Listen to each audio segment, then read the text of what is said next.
నమస్కారం. ఈ వీడియోను స్కిప్ చేయకండి, ఎందుకంటే ఈ 10 నిమిషాలు మీ తలరాతను మార్చబోయే సమయం కావచ్చు. జీవితమంటేనే సమస్యలు, కానీ కొన్ని సమస్యలు ప్రాణం తీసేంట బరువుగా ఉంటాయి. ముఖ్యంగా అప్పులు. పొద్దున లేస్తే అప్పులవాళ్ల ఫోన్లు, ఇంట్లో గొడవలు, కోర్టు కేసులు. నాకే ఎందుకిన్ని కష్టాలు అని ఏడ్చే పరిస్థితిలో ఉన్నారా?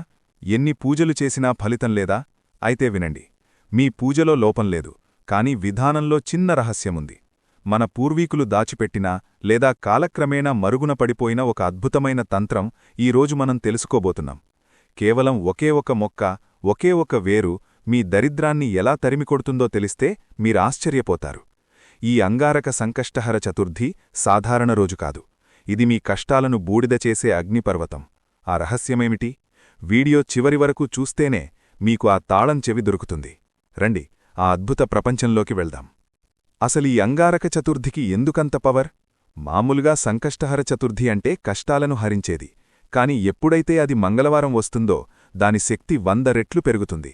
ఎందుకంటే జ్యోతిష్యశాస్త్రంలో అప్పులకు, గొడవలకు, భూతగాదాలకు కారకుడు కుజుడు. విఘ్నాలను తొలగించేవాడు గణపతి. ఎవరి జాతకంలో అయితే కుజదోషం ఉండి అప్పుల ఊబిలో కూరుకుపోయారో వాళ్లను బయటపడేసే ఏకైక రోజు ఇది. పురాణాల ప్రకారం సాక్షాత్తూ కుజుడే గణపతిని పూజించి గ్రహాధిపత్యం పొందిన రోజు ఇది. మరి సామాన్యులమైన మనమెంత?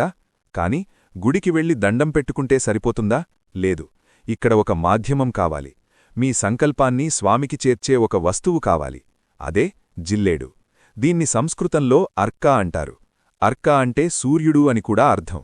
చాలామంది జిల్లేడును చూసి భయపడతారు. కాని తాంత్రిక శాస్త్రంలో దీనికున్న శక్తి సామాన్యమైనది కాదు. ఈ మొక్కలో గణపతి నివసిస్తాడు. ఈరోజు జిల్లేడుతో చేసే ఆ చిన్న పని మీ ఆర్థిక స్థితిని ఎలా మారుస్తుందో ఇప్పుడు సూటిగా చూద్దాం. జాగ్రత్తగా వినండి. ఈ విధానం చాలా ముఖ్యం. ఈ మంగళవారం సాయంత్రం మీ పూజామందిరంలో ఒక పీటను ఏర్పాటు చేసుకోండి. మీకు కావాల్సింది 21 జిల్లేడు ఆకులు. తెల్ల జిల్లేడైతే అద్భుతం, లేదంటే సాధారణ జిల్లేడైనా పర్లేదు. ఆకులు చిరక్కుండా స్వచ్ఛంగా ఉండాలి. వాటిని శుభ్రంగా కడిగి పీటపై పరచండి. ఆ ఆకుల మీద గంధం, కుంకుమ బొట్లు పెట్టండి. ఇప్పుడు ఆ ఆకుల మధ్యలో వినాయకుడిని పెట్టాలి. మీ దగ్గర శ్వేతార్క గణపతి అంటే జిల్లేడు వేరుతో చేసిన విగ్రహముంటే అది పెట్టండి. అది లేకపోతే పసుపుతో చేసిన గణపతిని ఆ ఆకులపై ఉంచండి. ఎందుకు జిల్లేడు ఆకులే? జిల్లేడులో విషం ఉంటుంది. మన కష్టాలు కూడా విషంలాంటివే.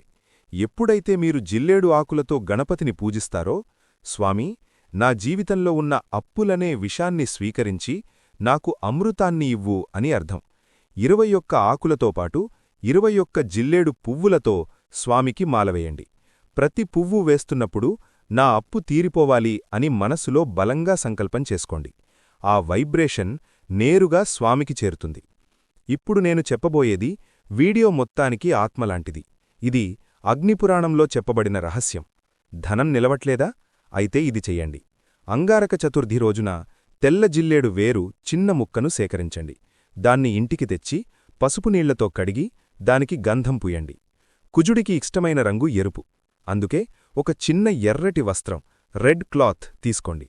అందులో ఈ వేరును పెట్టి కొంచెం కుంకుమ, కొన్ని అక్షతలు వేయండి. పూజ చేస్తున్నంతసేపు ఈ మూటను స్వామి పాదాల దగ్గర ఉంచండి. ఒక మంత్రాన్ని జపించండి. శ్వేతార్క మూల నివాసాయ గణానాథాయ నమోస్తుతే. పూజ అయ్యాక ఆ ఎర్రటి మూటను తీసుకెళ్లి మీరు డబ్బులు దాచే బీరువాలోగాని, క్యాష్ బాక్స్లోగాని పెట్టండి. నమ్మండి, అది కేవలం వేరు ముక్క కాదు. అది మీ ఇంటికి ధన ఆకర్షణ యంత్రం. అది ఉన్నచోట దరిద్రం ఉండదు. రుణబాధలు మెల్లగా మంచులా కరిగిపోతాయి. ఇది నేను ఎంతోమందికి చెప్పాను. అద్భుతమైన ఫలితాలు చూశారు. గురువుగారు, మాకు జిల్లేడు దొరకదు, మేం సిటీలో ఉంటాం అనేవారికోసం ఒక చిన్నమాట. మీరు జిల్లేడుతో చేయలేకపోయినా పర్వాలేదు. దగ్గర్లో ఉన్న గుడికి వెళ్లి గణపతికి గరికతో అర్చన చేయించండి, చాలు. కాని మర్చిపోకుండా చెయ్యాల్సిన పని మరొకటుంది: చంద్రదర్శనం. రాత్రి చంద్రుడిని చూసి ఒక గ్లాసు నీళ్లు, పాలు కలిపి అర్ఘ్యం వదలండి. ఎందుకంటే చంద్రుడు మన మనశ్శాంతికి కారకుడు. అప్పులు పోతే సరిపోదు, మనసులో ప్రశాంతత కావాలి కదా. గణపతి విఘ్నాలు తొలగిస్తే చంద్రుడు ప్రశాంతతనిస్తాడు. మీ కష్టాలన్నీ ఆ చంద్రుడికి చెప్పుకోండి. మీ భారం దించేసుకోండి. అసలైన ఫలితం రావాలంటే నైవేద్యంలో ఒక చిన్న మార్పు చెయ్యాలి. సాధారణంగా గణపతికి ఉండ్రాళ్ళు అంటే ఇష్టం, కాని అంగారక చతుర్థినాడు ఆ ఉండ్రాళ్ళు బెల్లం అంటే జాగరితో చేసినవై ఉండాలి. ఎందుకు బెల్లం? జ్యోతిష్య శాస్త్రంలో కుజుడికి కారకత్వం వహించే పదార్థం బెల్లం. వినాయకుడికి ఇష్టమైనది మోదకం. ఎప్పుడైతే మీరు బెల్లంతో చేసిన పదార్థాన్ని స్వామికి పెడతారో అది కుజదోషాన్ని శాంతింపజేస్తుంది. ఒకవేళ ఉండ్రాళ్లు చేసే సమయం లేకపోతే కనీసం ఒక చిన్న బెల్లం ముక్కను, ఒక అరటిపండును స్వామి దగ్గర పెట్టి, స్వామి, నా జీవితంలో ఉన్న చేదును తొలగించి ఈ బెల్లంలాంటి తీపిని నింపు అని ప్రార్థించండి.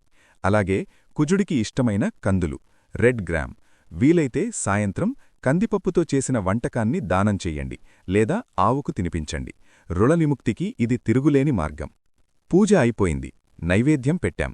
ఇప్పుడు మీ నోటి నుండి రావాల్సిన ఒకే ఒక మంత్రం ఉంది. దీన్ని రుణహర్తృ గణేశ స్తోత్రం అంటారు. ఇది పురాతన తాళపత్ర గ్రంథాల్లో ఉన్న అత్యంత శక్తివంతమైన మంత్రం. అప్పుల బాధ మరీ ఎక్కువగా ఉన్నవారు, కోర్టు కేసుల్లో ఇరుక్కున్నవారు ఈ చిన్న మంత్రాన్ని 11 సార్లు పఠించాలి. ఆ మంత్రం ఇదే. శ్రద్ధగా వినండి, వీలైతే రాసుకోండి. ఓం గణేశ రుణం చింది వరేణ్యం హుం నమః ఫట్. మరొక్కసారి చెబుతున్నాను. ఓం గణేశ రుణం చింది వరేణ్యం హుం నమః ఫట్. చింది అంటే నాశనం చెయ్యమని అర్థం. నా రుణాన్ని నాశనం చెయ్యి స్వామీ అని ఆక్రందనది. మీరు పూజ చేస్తున్నప్పుడు ఆ జిల్లేడు ఆకుల వైపు చూస్తూ ఈ మంత్రాన్ని జపించండి. శబ్దతరంగాలకు మీ చుట్టూ ఉన్న నెగటివ్ ఎనర్జీని పారద్రోలే శక్తి ఉంటుంది. చివరగా ఒక్క మాట. చీకటి ఎంత దట్టంగా ఉన్నా సూర్యుడు రాకమానడు. మీ కష్టాలు కూడా అంతే. ఈ అంగారక సంకష్టహర చతుర్థిని ఒక అవకాశంగా తీసుకోండి. నమ్మకంతో ఒక్క అడుగు వేయండి. ఆ విఘ్నేశ్వరుడు తప్పకుండా మీ చేయి పట్టుకుని నడిపిస్తాడు. ఈ వీడియోలో చెప్పిన ఈ రహస్యం నలుగురికి ఉపయోగపడాలి. మీలాగే కష్టాల్లో ఉన్న మీ స్నేహితులకు, బంధువులకు ఈ వీడియోను షేర్ చేయండి. మంచిని పంచడం కూడా దైవసేవే. మీ సమస్యలన్నీ తొలగిపోవాలని మనస్ఫూర్తిగా కోరుకుంటూ వెళ్లే ముందు కామెంట్ బాక్స్లో ఓం గ్లౌం గణపతయే నమః అని టైప్ చేయండి. ఆ నామస్మరణతోనే మీ విజయ ప్రస్థానం మొదలవ్వాలి. సర్వే జనాః సుఖినో భవంతు. భక్తి మార్గంలో నడిచే మీ అందరికీ ధర్మశాస్త్రం ఛానల్ తరపున హృదయపూర్వక స్వాగతం. జీవితమంటే కేవలం ఉరుకులు పరుగులు కాదు, ఆ పరమాత్మను తెలుసుకోవడం, మనశ్శాంతిని పొందడం. అందుకే మన ఛానల్లో పురాణగాథల నుంచి నిత్య జీవితంలో ఆచరించాల్సిన ధర్మసూక్ష్మల వరకు అన్నీ కూలంకషంగా చర్చిద్దాం. కష్టాలు ఎవ్వరికీ శాశ్వతం కాదు. చీకటి ఎంత దట్టంగా ఉన్నా సూర్యోదయం అయ్యాక పారిపోక తప్పదు. మీ జీవితంలో ఇప్పుడున్న కష్టాలు కూడా మేఘాలులాంటివే. గణపతి అనుగ్రహమనే గాలి వీస్తే అవి చెల్లచెదురైపోతాయి. ఈ అంగారక సంకష్టహర చతుర్థిని ఒక అవకాశంగా తీసుకోండి. ఒక కొత్త ఆరంభంగా భావించండి. నమ్మకంతో ఒక్క అడుగు వేయండి. ఆ విఘ్నేశ్వరుడు తప్పకుండా మీ చేయి పట్టుకుంటాడు. ఈరోజు మనం తెలుసుకున్న ఈ విషయాలు, ఈ రహస్యాలు కేవలం వీడియో కోసం కాదు. ఇవి మన ఋషులు మనకందించిన సంపద. ఈ వీడియోలో చెప్పిన విషయాలు మీకు నచ్చితే, మీ మనసుకు దగ్గరగా అనిపిస్తే ఈ వీడియోను మీలాగే కష్టాల్లో ఉన్న మరో నలుగురికి షేర్ చేయండి. ఎందుకంటే మంచిని పంచడం కూడా దైవసేవే. మీ సమస్య ఏదైనా సరే ఆ గణపతి పాదాల చెంట వదిలేసి ప్రశాంతంగా ఉండండి. వెళ్లే ముందు కామెంట్ బాక్స్లో ఓం గ్లౌం గణపతయే నమః అని టైప్ చేయండి. ఆ నామస్మరణతోనే మీ విజయ ప్రస్థానం మొదలవ్వాలి. మీకు ఏవైనా సందేహాలున్నా లేదా మీ అనుభవాలను పంచుకోవాలనుకున్నా కింద కామెంట్ రూపంలో తెలియజేయండి. మీ ప్రతి కామెంట్ మాకు శివప్రసాదమే. మంచి విషయం దాచుకోకూడదు, పంచాలి. అందుకే మీ బంధుమిత్రులకు ఈ వీడియోను షేర్ చేయండి. భక్తితో కూడిన ఈ ప్రయాణంలో మనమందరం కలిసి నడుద్దాం. దయచేసి సబ్స్క్రైబ్ చేసుకోండి. ఎల్లప్పుడూ దైవచింతనతో మీ ధర్మశాస్త్రం ఛానల్. ఓం నమః శివాయ.